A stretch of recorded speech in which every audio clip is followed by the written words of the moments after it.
ekene m unu. Enwere m ozi anyị na-afụ nwa ajụjụ asị ka ịbụrụ onye Igbo ịnebanye ya anya ịsaa ya. Ịbụrụ onye Igbo bụrụ onye ihe Igbo na-amasị. O nwere vidiyo anyị na-afụ na-epili kịta sagoro onye bụ ajụjụ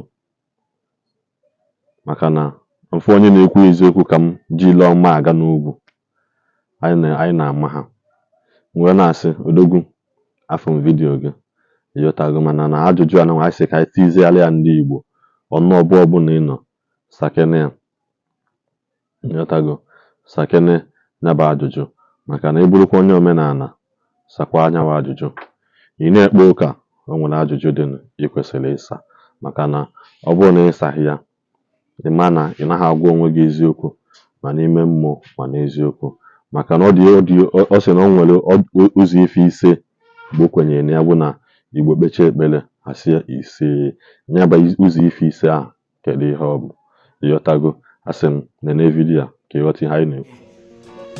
Ọkwa isi na ịbụ onye Igbo. Gịnị bụ Igbo? What is the meaning of that name Igbo? Igbo kwenu esi ya, Igbo kwenu esi ya. Ọ gịnị ka Igbo kwere na ya? Ọ dị ife ise Igbo kwere na ya kpatara o ji awụ Igbo kpechaa ekpere asị ise. Ọ gịnị bụ ife ise ahụ? Achọrọ m ka ị saa m ajụjụ a. Ị bụ nwafọ Igbo? Ị bụ dibịa? Ị bụ eze nwaanyị maọbụ agbara nwaanyị? Ị na-eme omenala ma ọ na ị na-eme ọdịnala? Achọrọ m ka ị saa m ajụjụ a na my comment section, or you do your own video, make your own video and answer this question. Ka anyị mara ndị bụ ndị Igbo na ndị ọdịka Igbo, ndị bụ ndị iri Igbo. Let us differentiate the Igbo and non-Igbo. Ekwuru m na ịtụ mmadụ na arụsị adịrọ mma, na ife arụsị adịrọ mma. Ụfọdụ si weta m ka egbuo. Emere m gịnị? Maka na m kwuru eziokwu. Ngwa gee ntị. Arụsị abụrụ omenala Igbo. Igbu mmadụ abụrụ omenala Igbo. Iji ọkụkọ na ewu were achụ aja ọ bụrụ omenala Igbo.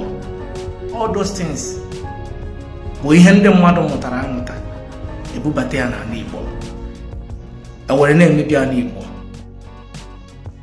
Eri mgbe ebido chụba aja, were ụmụ anụmanụ chụba aja, were mmadụ chụba aja, gbuwe mmadụ, mewe all sort of things.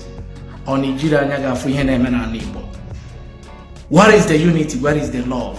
Where is the progress? Nwanne na-achụgharịzi nwanne ka o gbuo. Nwanne na-erizi ego nwanne.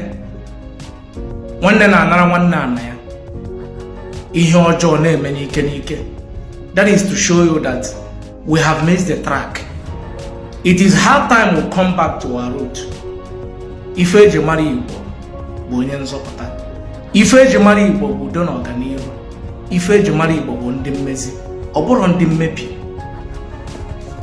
Isi na ị na-eme omenala na ọdịnala wee jụọ gị ị na-anụkwa Igbo ị na-asụ. Omume gị na-ana. Omume gị na-ana ọ bụ igbu ewu na ọkụkọ were na-achụ aja. Omume gị na-ana ọ bụ ịgwọ ọgwụ. Of course ọ bụrụ omume gị na-ana maka na ị karị onye rụrụ Panadol ị karị ya agwọ ọgwụ. Etu o ji nke wee rụọ ife na-enyere mmadụ aka. So evil is not your culture. Reject evil and embrace light. Akwụ na afụgoni anụ. Asị m na nke onye chi na-agazili ya maka na Igbo niile bụ ofu. Igbo bụ nwanne. Igbo na-enyere onwe ha aka. Igbo na-achịkọnatakwanụ mmadụ niile, nọtago, mana ọnụọbụna o si na-ede ndị sabotu a ekwezi ka amala ndị bụ ndị, mana ọnụọbụna o si na dị aya na-emekwa mma na-aga welikwa eziokwu na-aga were ile ọma wee na-aga n'elu ya bụ ogwu maka na o ji ihe nwata wee aka ịna akala obi eliwe oyi ewechi ya. Igbo ka ọ dị na mgbasa ọzọ.